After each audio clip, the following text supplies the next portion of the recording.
Halo guys, dimanapun Anda berada, kali ini saya akan menjelaskan siapa sih nabi palsu atau nabi-nabi yang tidak boleh kita percayai dalam kehidupan ini. Kita akan mengambil dari ayat-ayat berikut. Kita akan membaca dari Matius 7. Oke, saya akan membaca buat kita semua. Matius 7 ayat 15 sampai dengan 23. Saya akan membaca buat kita. Hal pengajaran sesat. Waspadalah terhadap nabi-nabi palsu yang datang kepadamu dengan menyamar seperti domba, tetapi sesungguhnya mereka adalah serigala yang buas. Dari buahnya lah kamu akan mengenal mereka. Dapatkah orang memetik buah anggur dari semak duri, atau buah ara dari rumput duri? Demikianlah setiap pohon yang baik menghasilkan buah yang baik, sedangkan pohon yang tidak baik menghasilkan buah yang tidak baik. Tidak mungkin pohon yang baik itu menghasilkan buah yang tidak baik, ataupun pohon yang tidak baik itu menghasilkan pohon buah yang baik. Dan setiap pohon yang tidak menghasilkan buah yang baik pasti ditebang dan dibuang ke dalam api. Jadi dari buahnya lah kamu akan mengenal mereka. Bukan setiap orang berseru kepadaku, Tuhan, Tuhan, akan masuk dalam kerajaan surga, melainkan dia yang melakukan kehendak Bapa-Ku yang di surga. Pada hari terakhir banyak orang akan berseru kepadaku, Tuhan, Tuhan, bukankah kami berbuat demi namamu dan mengusir setan demi namamu dan mengadakan banyak mujizat demi namamu juga? Pada waktu itulah aku akan berterus terang kepada mereka dan berkata, aku tidak pernah mengenal engkau, menyala engkau daripadaku, kamu sekalian pembuat kejahatan. Dari ayat ini guys mengatakan bahwa dari buahnya lah kita akan mengenal nabi palsu itu. Nabi palsu itu kita kenal dari buahnya, yaitu dari perbuatannya, dari perilakunya dan pola pikirnya. Jika ada orang mengaku nabi tetapi melakukan kejahatan, melakukan kezaliman, melakukan hal-hal yang bertentangan dengan hukum kasih, itu adalah bukanlah nabi. Jadi itu adalah nabinya sesat, nabinya palsu, karena bertentangan dengan ayat Alkitab. Alkitab mengatakan bahwa ia akan melakukan kehendak Bapaknya. Bukan saja setiap orang berseru-seru, Tuhan, Tuhan, Sang Pencipta, Sang Pencipta, bukankah kami sudah berdoa, bukankah kami sudah menyebut namamu, bukankah kami sudah benar-benar berdoa dan menyembah Engkau. Tapi ingat kata firman, kata Alkitab mengatakan bahwa harus melakukan kehendak Bapa yang di surga.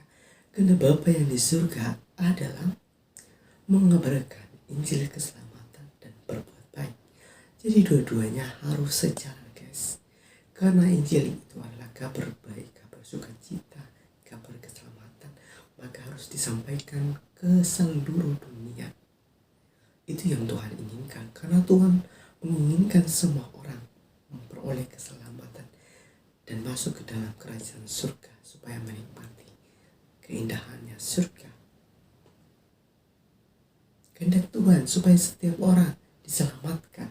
Namun karena orang itu ego, karena orang itu mendapatkan atau mengikut ajaran-ajaran nabi-nabi palsu, sehingga dia tidak mau mengikuti Tuhan yang benar. Makanya dikatakan dari buahnya lah kita akan melihat kenapa perbuatannya.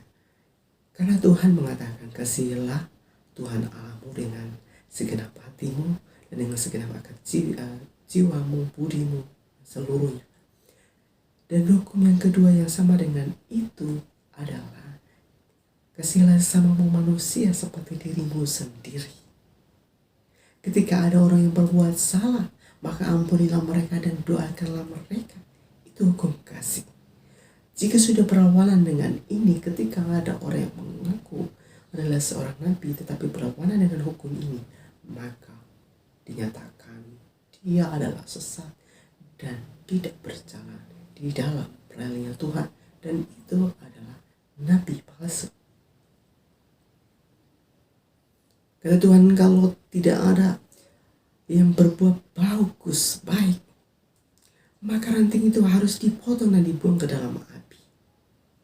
Tidak dipakai, guys. Ketika kita tidak hidup dan kita mengaku kita menyembah Tuhan, pencipta langit dan bumi, menyembah alam semesta, menyembah Tuhan semesta alam, tetapi perilaku kita tidak menjalankan kehendak Bapa, yaitu memberitakan kabar keselamatan, menyelamatkan manusia, dan melakukan perbuatan baik, maka kita harus dipotong dan dibuang ke dalam api. Api di sini berbicara kepada neraka. Tidak ada faedahnya kita jika kita tidak menghasilkan buah. Maka dipotong dan akan dibakar.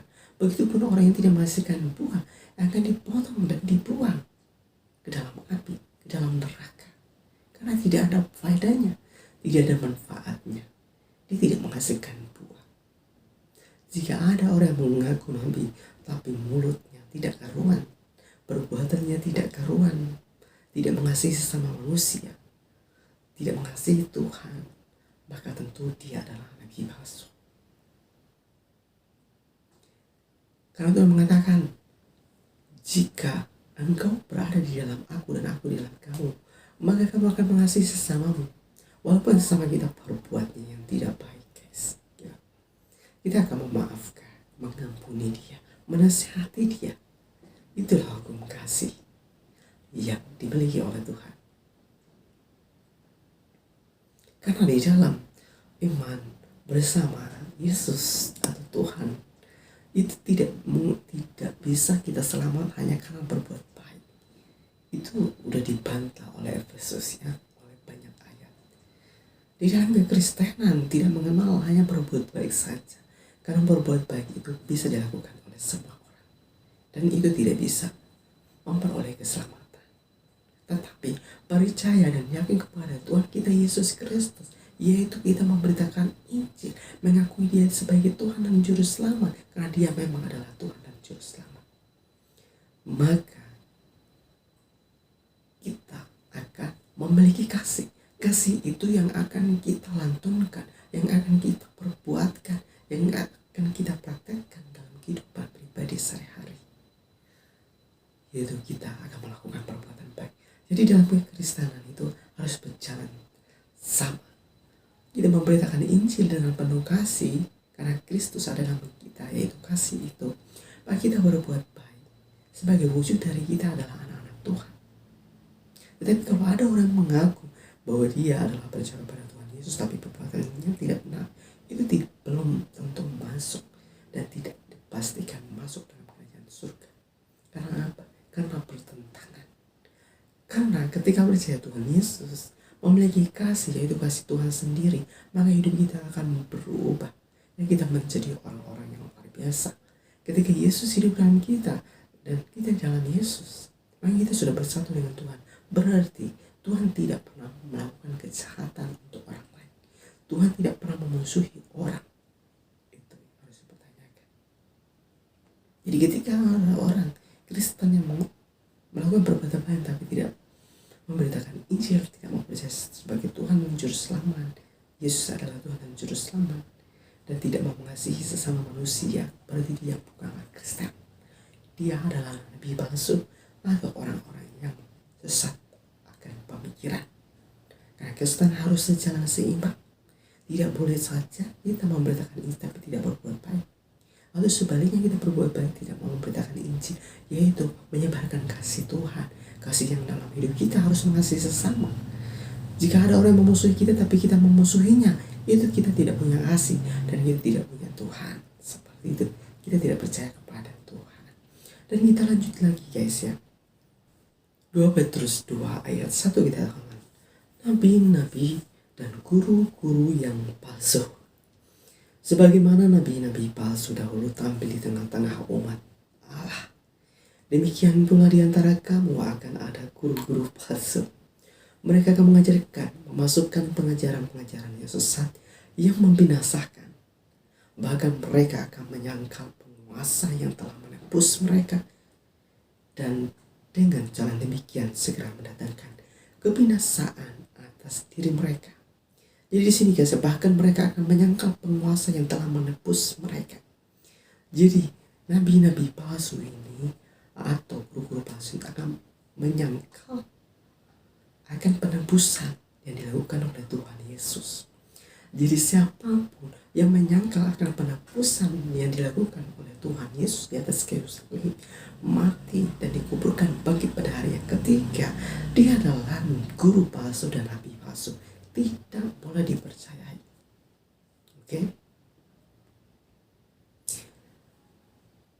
Banyak orang yang akan mengikuti cara hidup mereka yang dikuasai hawa nafsu, dan karena mereka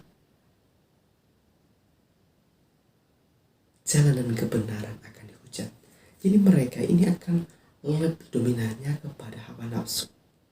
Mereka itu akan membayangkan, bagaimana saya bisa memiliki istri banyak, bagaimana saya nanti bisa memiliki banyaknya wanita atau bidadari yang akan saya pakai. Itu adalah nafsu dunia. Dan berkata, dan karena mereka jalan kebenaran akan dihujat. Mereka akan menghujat kebenaran. Mereka tidak mau berada di jalan kebenaran. Mereka akan menyimpang. Kebenaran mengatakan begini, kasihilah musuhmu. Kamu harus memiliki kasih, karena Tuhan itu adalah kasih. Mereka tidak mau. Jika mereka dimusuhi, maka mereka akan memusuhi orang 10 kali lipat, 100 kali lipat. Itu yang diajarkan oleh nabi-nabi palsu, oleh orang-orang yang sesat. Dan hati-hati jangan mempercayai mereka, karena tidak ada kebenaran dalam mereka. Dan ayat mengatakan dan mereka jalan kebenaran akan dihujat. Mereka ini menghujat kebenaran guys. Yang ada di otak mereka adalah hawa nafsu dunia, bagaimana mendapatkan kepuasan untuk hal-hal jasmani mereka. Itu bagaimana mereka memiliki istri banyak, bagaimana memuaskan hasrat birahi. Itulah yang dikatakan nabi palsu. Jalan yang 5 ayatnya yang kedua-dua. Jangan melihat bahwa dia adalah datangnya dari Tuhan atau memang dia nabi yang Tuhan utus ke dalam dunia ini adalah seperti dikatakan Galatia 5 ayat 22-23 guys ya. Tetapi buah roh ialah kasih. Orang itu harus memiliki kasih, sukacita, damai sejahtera, kesabaran, kemurahan, kebaikan, kesetiaan, kelemah lembutan, penguasaan diri. Jadi orang itu harus memiliki 9 hal ini guys. Jika tidak ada hal ini di dalam diri orang itu, berarti jelas orang itu adalah nabi palsu dan tidak boleh dipercaya. Itu akan membawa malapetaka dalam hidup. Orang ini mengkhianati kebenaran, menghujat kebenaran. Mereka tidak berjalan dalam kebenaran. Jadi harus hati-hati. Firman Tuhan mengatakan demikian. Kalau Anda percaya firman itu adalah ya dan amin, maka kalian harus percaya dengan hal ini, bahwa selain itu tidak ada. Mereka menghujat kebenaran. Di pikiran mereka adalah nafsu birahi. Pertama Yohanes 4 ayat 1-3.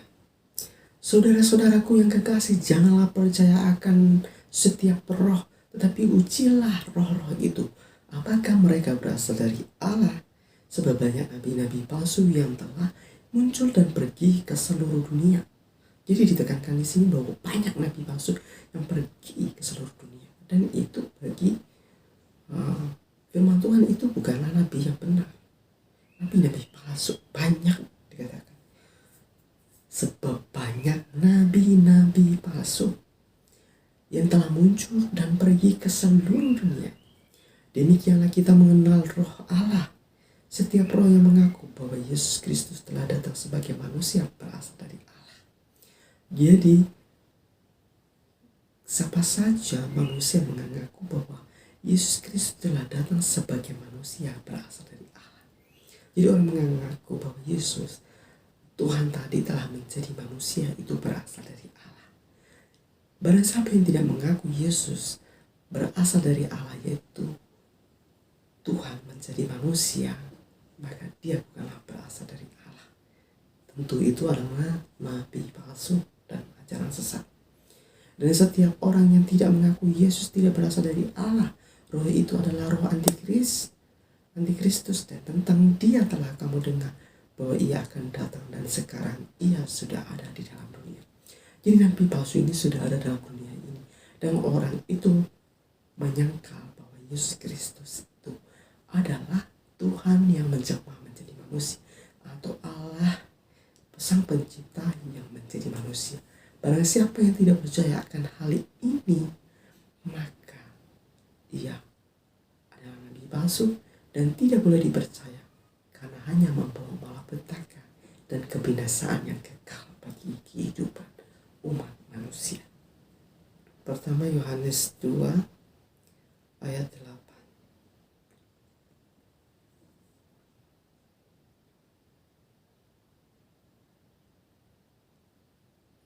Namun perintah baru juga yang kutuliskan padamu telah kunyatakan benar, ternyata benar di dalam dia dan di dalam kamu, sebab kegelapan sedang lenyap dan terang yang benar telah bercahaya. Jadi Kristus yang kita kenal, yaitu perintah Tuhan, yaitu kita harus mengasihi Tuhan Allah dengan segenap hati dan juga sama manusia. Kita harus memiliki kasih 9 hal tadi, sukacita, kasih, dan sukacita, damai, sejahtera, dan lain-lain harus kita miliki. Dengan hal itulah kegelapan akan dilenyapkan, yaitu nabi-nabi palsu yang akan diterangi. Umat-umat yang mengikuti nabi palsu ini akan diterangi dengan hal ini. Oke guys, dan kita masuk lagi ayatnya yang ke-22.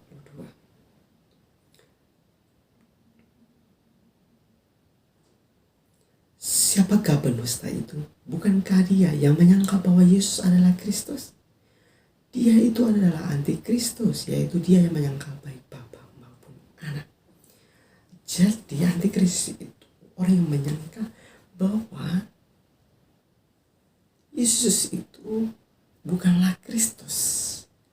Kristus atau Mesias yang dimeteraikan. Seperti ini contohnya umat Yahudi, mereka menantikan Mesias. Jadi mereka menyangka bahwa Yesus itu adalah Mesias. Orang ini, ayat ini adalah orang antikris, anti terhadap Kristus. Mereka belum mengakui. Dan juga umat lain, mereka nggak mengakui Kristus sebagai Mesias atau Kristus. Dan itu adalah antikris. Ini adalah ajaran-ajaran sesat. Dan ini akan mengalami kebinasaan dan masuk ke dalam neraka jahanam. Kita masuk lagi 2 Yohanes 1 ayat yang ke-7 guys. Sebab banyak penyesat telah muncul dan pergi ke seluruh dunia yang tidak mengaku bahwa Yesus Kristus telah datang sebagai manusia. Itu adalah si penyesat dan antikristus. Dikatakan di sini guys, siapa saja dalam dunia ini atau aliran atau organisasi manapun yang tidak mengakui bahwa Yesus berasal dari Allah, bahwa Yesus adalah Allah yang menjadi manusia, maka dikatakan mereka adalah orang yang sesat dan antikristus. Kita harus waspada sama ajaran seperti ini, Karena apa guys? Karena itu membawa malapetaka dan membawa kita masuk dalam neraka jahanam. 2 Tesalonika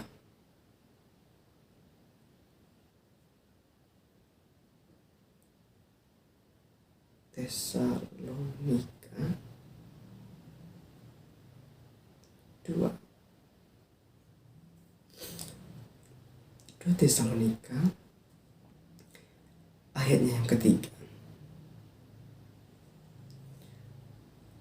2 Tesalonika 2 ayatnya yang ketiga guys, berbunyi, janganlah kamu memberi dirimu disesatkan orang dengan cara bagaimanapun juga. Jangan membiarkan diri Anda disesatkan oleh pengajaran walaupun sebagus apapun. Tetapi jika sudah menyangkal Yesus bukanlah dari Allah, atau yang dikatakan Yesus lahir menjadi manusia, yaitu Allah menjadi manusia, nuzul menjadi manusia, roh Tuhan nuzul menjadi manusia. Jangan percaya jika ada orang yang menyangkal akan hal itu. Jangan kamu memberi dirimu disesatkan orang dengan cara yang bagaimanapun, dengan cara apapun. Tidak boleh kalian percaya. Sebab sebelum hari itu haruslah datang dahulu murtad, dan haruslah dinyatakan dahulu manusia yang durhaka yang harus dibinasa. Ini guys, jelas kayak firman Tuhan mengatakan demikian. Jadi sebagai umat yang sudah selamat dan mengenal Kristus Yesus adalah Tuhan, tetap bersyukur karena Anda berada pada jalan yang benar. Dan kita masuk lagi guys, Filipi 2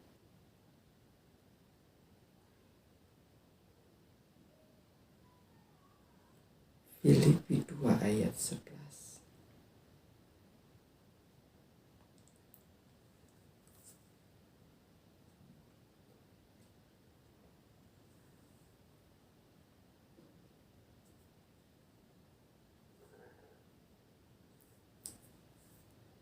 Dan segala lidah mengakui Yesus Kristus adalah Tuhan bagi kemuliaan Allah Bapa. Itu adalah salah satu kita mengidentifikasi bahwa itu ajarannya benar atau tidak, nabi palsu atau tidak. Jika dia tidak mengaku dengan mulutnya bahwa Yesus Kristus adalah Tuhan, tentu itu adalah ajaran sesat, dan itu adalah nabi palsu dan tidak boleh dipercaya. Walaupun dia membawa kedamaian, walaupun dia menyebarkan kebaikan, perilaku, perbuatan baik, tidak boleh dipercaya akan hal itu. Tapi kita menjunjung tinggi perbuatan baik ya, karena di dalam kita adalah harus sejalan seperti saya berkata pada awal tadi, harus sejalan bersama-sama. Jadi barang siapa yang tidak mengaku Yesus adalah Tuhan, tentu itu adalah nabi palsu dan ajaran sesat, dan harus kita eliminasi, kita harus singkirkan. Jika dia tidak mengatakan bahwa Yesus adalah Tuhan, tentu itu adalah ajaran sesat. Oke, kita masuk lagi kepada Yohanes 4 ayat pertama.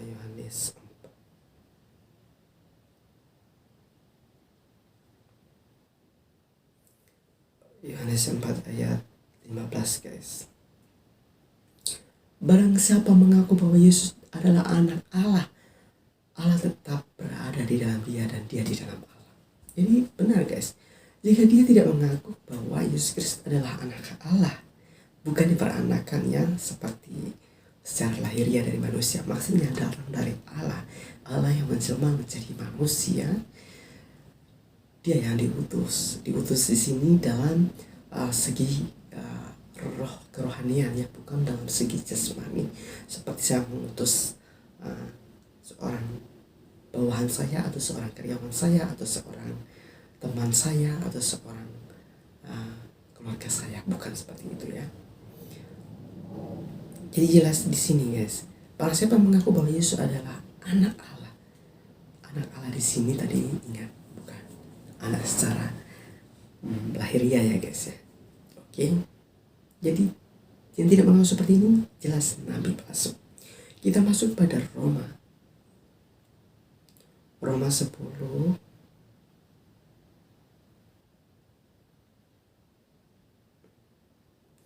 10 ayat 10 guys. Karena dengan hati orang percaya dan dibenarkan, dan dengan mulut orang mengaku akan dan diselamatkan. Jadi kalau dia mengaku dengan hati akan dibenarkan, mengaku bahwa Yesus adalah Tuhan dan Juru Selamat, dan mengasihi Tuhan Allah dengan segenap hati, mengasihi samanya seperti itu ya. Dan dengan mulut orang mengaku, harus dengan mulut juga, hati, mulut. Jadi semuanya sejalan. Begitupun dalam kehidupan kita, memberitakan Injil harus memiliki kasih. Perbuatan kita harus mencerminkan kasih Tuhan. Itu baru kita selamat, bukan sebaliknya. Karena saya sudah percaya, sudah saya berbuat jahat, tidak. Dalam Kristen adalah jadi kita menyembah Tuhan yang benar, memiliki kasih itu akan memimpin kita kepada jalan kebenaran, dan kita akan hidup di dalam jalan kebenaran itu, yaitu berbuat baik. Jadi sejalannya, bukan duluan satu seperti ini ya, bukan, tetapi harus sejalan rata, bersama. Roma 10 ayat 9 juga kita percaya. Sebab jika kamu mengaku dengan mulutmu bahwa Yesus adalah Tuhan, dan percaya dalam hatimu bahwa Allah telah membangkitkan Dia dari antara orang mati, maka kamu akan diselamatkan. Jadi di sini guys, jika kamu percaya bahwa Yesus adalah Tuhan, maka tentu itu adalah bukan nabi palsu. Ketika ada nabi atau ajar yang mengajarkan bahwa Yesus adalah Tuhan, itu bukan nabi palsu. Tetapi ketika ada ajar yang mengatakan bahwa Yesus adalah Tuhan dan Dia dibangkitkan, diangkat saja, maka itu tentu nabi palsu. Itu ditekankan di dalam ayat ini. Itu adalah nabi palsu dan tidak boleh dipercaya. Oke? Walaupun sebaik apapun perbuatannya, tidak boleh dipercaya. Semua orang, semua ajaran mengajarkan kebaikan. Ingat, tapi di sini mengatakan nabi palsu itu akan menyusup, akan masuk ke dalam kehidupan manusia, dan mereka itu membuat bingung umat manusia dan menyesatkan banyak orang supaya mereka masuk ke dalam neraka jahanam. Seperti dikatakan, sebab jika kamu mengaku dengan mulutmu bahwa Yesus adalah Tuhan dan percaya dalam hatimu bahwa Allah telah membangkitkan Dia dari antara orang mati. Jadi kalau ada orang yang tidak percaya bahwa Dia sudah bangkit dari antara orang mati, itu adalah ajaran sesat, nabi palsu. Tidak usah dipercaya nabi-nabi seperti itu.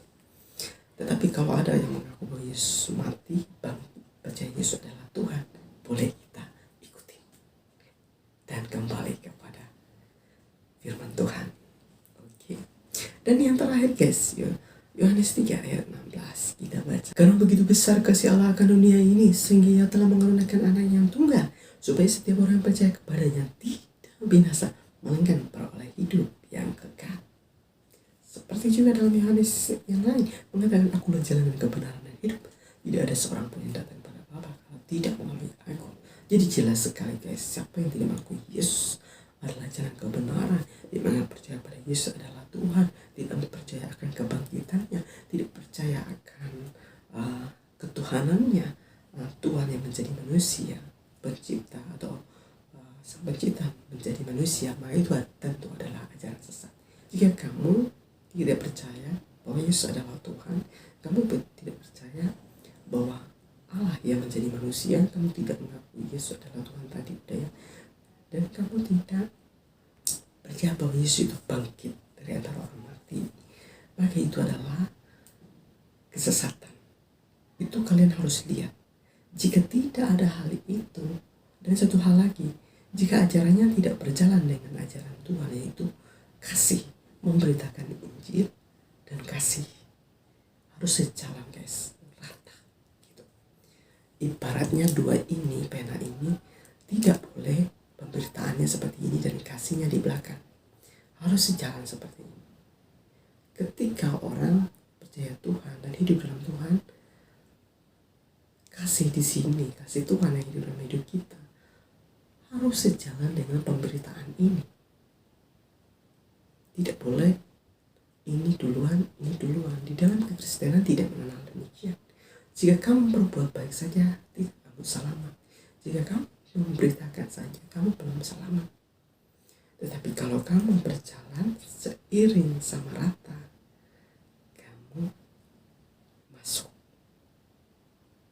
yang satu lagi, jika ada orang yang memusuhi kamu, tetapi kamu membalas dengan memusuhinya atau melakukan kegiatan yang tidak beradab, maka itu ajaran sesat. Ajaran sesat dan ajaran sesat. Kalian harus berhati-hati dengan ajaran ini.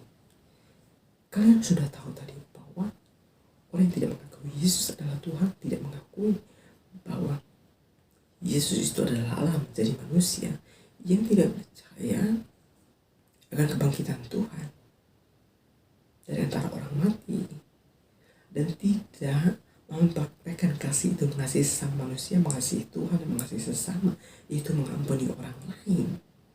Ketika mereka melakukan perbuatan jahat kepada orang yang memusuhi mereka, itu tentu ajaran sesat dan ajaran palsu atau ajaran dari nabi palsu. Ingat itu.